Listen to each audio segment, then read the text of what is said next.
Yo les bros, j'étais en pleine écriture de la prochaine vidéo, celle qui était censée sortir aujourd'hui, et entre temps je me suis perdu sur le site d'Arthur, plus précisément dans la section des databooks Vivecard. Je vous les présente plus, vous devez sans doute connaître. Dans ces fiches informatives, je lisais les révélations d'Oda concernant Teach qui remontent à l'année dernière, bien avant les révélations sur Chebek, et certaines choses m'ont naturellement beaucoup plus intéressé aujourd'hui. Je voulais donc faire une petite vidéo pour développer quelques idées que j'avais accumulées au sujet du lien entre ces deux personnages. Évidemment, si vous avez pas lu le chapitre 957 qui nous a dévoilé beaucoup de choses sur l'équipage des Rocks et de leur capitaine, eh bien faites attention au spoil. Donc, pour résumer rapidement le topo de ma théorie originale sur le lien entre Teach et Chebek, tout se basait sur le corps différent de Barbe Noire qui lui a permis d'ingurgiter 2 fruits du démon, chose qui, je vous le rappelle, n'est normalement pas possible. Mon idée originale remonte en 2016 où j'expliquais que Barbe Noire pouvait être habitée par un démon, qu'une entité avait pris en partie possession de lui. Cette même théorie a subi une sorte de renouveau récemment avec une révélation intrigante sur Teach. En effet, il n'aurait jamais dormi de sa vie. Quelle ironie pour quelqu'un ayant de si gros principes sur les rêves des hommes. Et dans sa fiche d'information Vivecard, Oda insiste bien sur le fait que Teach a vécu une enfance douloureuse et solitaire. Son insomnie permanente donnait peut-être l'impression aux autres personnes que le jeune Teach était un monstre anormal. J'en suis venu à me dire que oui, il est peut-être réellement maudit par un démon et que cette malédiction lui empêcherait de trouver le sommeil. Ce n'est pas impossible. Comme argument, je peux vous parler de Cavendish qui possède une autre personnalité en lui, un alter ego que l'on surnomme le démon Akuba, qui prend le contrôle de son corps une fois endormi. Tiens donc, un nouveau élément lié au démon et au sommeil. Ceci s'apparente parfaitement à une malédiction. Pareil pour Zunesha qui finalement est destiné à marcher pour l'éternité, on retrouve un peu le concept d'une malédiction. On peut carrément parler des fruits du démon qui sont justement la particularité de Teach. Eh bien ceux qui mangent un fruit du démon se retrouvent également maudits par les mères. Ou même plus encore, les lames comme les Kitetsu qui sont une fois de plus considérées comme possédées et maudites par une entité. Puis vous vous souvenez de cette scène incroyable entre Zoro, Luffy et Barbe Noire sur Jaya? Après un moment d'une intensité extrême sur l'importance des rêves pour un homme, Nami demande à Luffy et Zoro, qui sont restés totalement stoïques face à Teach, qui est ce type? Ce à quoi ils répondront, je ne sais pas, mais ce n'est pas ce type, mais plutôt ces types.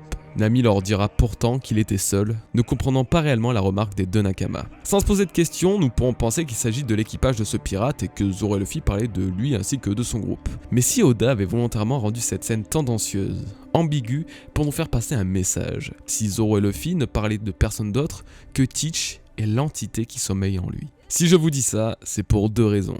Luffy, parmi les Mugiwara, est le seul à entendre la voix de toute chose. Il peut entendre la voix de Zunesha, la voix des rois des mers, ou même encore la voix de l'eau, kidnappée par Doflamingo est totalement inconscient. Il est capable de percevoir des choses que personne d'autre ne peut percevoir. Zoro, quant à lui, a ressenti la malédiction du Kitetsu. Simplement en le prenant en main, il a été capable de comprendre que ce sable était possédé, ensorcelé, maudit. Et face à Teach, ce sont bien Zoro et Luffy qui ne parlaient pas de lui au singulier mais au pluriel. Et si à ce moment précis de l'histoire, nos 2 Mugiwara avaient entendu et ressenti l'entité habitant Barbe Noire. L'intensité de la scène, les regards fixés et vides de Zoro et Luffy, tout ce que nous savons désormais autour de Barbe Noire et des démons, et si tout ça n'était qu'un foreshadowing. Les malédictions sont donc régulièrement mises en avant dans One Piece et ce sous divers aspects. Pour l'instant, ça colle plutôt bien avec Barbe Noire qui serait lui-même maudit. Et cette entité serait donc bien Chebek. Le lien entre ces 2 personnages peut se faire de façon flagrante et ce de plusieurs manières.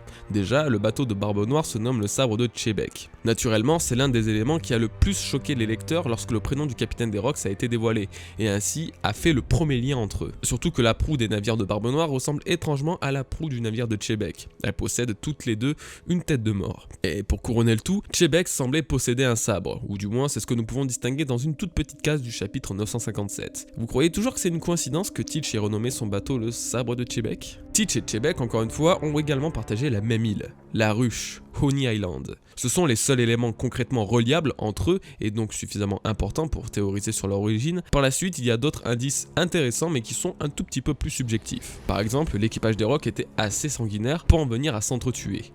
Oui, on n'est pas habitué à ça avec les Mugiwara nous. Bref, le véritable meurtre entre Nakama dans One Piece a une nouvelle fois été perpétré par Teach pour récupérer le Yami Yami no Mi des mains de Satch. Rocks dit Chebek avait pour ambition de devenir maître du monde, un titre bien spécifique que l'on découvrira pour la première fois à travers les mots de Stelly devant le légendaire trône vacant de Marie-Joise. Et ironiquement, quelques chapitres plus tard, Teach lui-même évoquera la grande guerre pour le titre de roi qui s'apprête à débuter. Le roi des pirates ou bien le roi du monde? Cette ambition semble donc être son but ultime, comme il a fait comprendre à Ace en essayant de le recruter avant leur combat sur l'île de Banaro. Oui, il y avait un plan pour conquérir le monde, une volonté que tous les anciens membres de l'équipage des Rox, excepté Barbe Blanche, semblaient posséder. Je pense notamment à Shiki le Lion d'Or, qui a également tenté de recruter Goldie Roger pour contrôler le monde. Il faisait partie de cet équipage et semble avoir le même désir que son défunt capitaine. Du coup, est-ce une nouvelle coïncidence que Teach ait les mêmes ambitions que Chebek? Une autre chose intéressante à noter est le lien entre les dix. Nous le savons pertinemment, les membres de ce clan ont souvent un destin commun, et l'histoire de Chebek ne déroge pas à la règle. La bataille entre Chebek, Garp et Roger a surtout relié 3 dits entre eux. Un combat opposant 3 porteurs de cette lettre n'a à ce jour encore jamais été révélé, excepté avec Teach, encore une fois. Oui, Teach est également lié à 2 autres dits, Luffy et Ace. Toute l'histoire de Marineford et le cataclysme qui en découle provient d'un seul et même chapitre, le 440. Ace retrouve enfin Barbe Noire après de longs mois de recherche,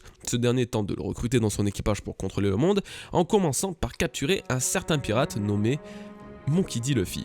Alors, bien évidemment, Ace se mettra en travers de son chemin, personne ne touche à son petit frère. S'ensuit l'incident de Banaro Island et de Marineford, etc. etc. Finalement, si Barbe Noire est empereur, tout vient de ce moment bien précis. Et quand on reprend l'histoire de Chebek, eh bien il était opposé à Roger et Garp, le père d'Ace et le grand-père de Luffy, tandis que Teach s'opposera à Luffy, petit-fils de Garp, et à Ace, fils de Roger. Le parallèle des 3D recommence une fois de plus avec les mêmes lignées de personnages, donnant donc un crédit supplémentaire sur le lien entre Chebek et Teach. Je dois avouer ne voir personne d'autre à l'heure actuelle que l'ancien capitaine des Rox comme esprit ayant pris possession de Barbe Noire, et que ce soit grâce à la présence d'une deuxième âme dans son corps qu'il ait réussi à ingérer un deuxième fruit du démon. Une nouvelle fois, une info similaire est trouvable dans le manga et dans le databook Vivecard. Marco explique que la structure du corps de Teach est sans doute à l'origine de cette prouesse. Quand on prend tous les liens précédents, il faut avouer que c'est louche, très louche. Cependant, si je dois expliquer comment Chebek est parvenu à se réincarner en Teach, eh bien je n'ai pas encore le détail précis du processus. J'ai juste le feeling que ce n'est pas si loin de la vérité.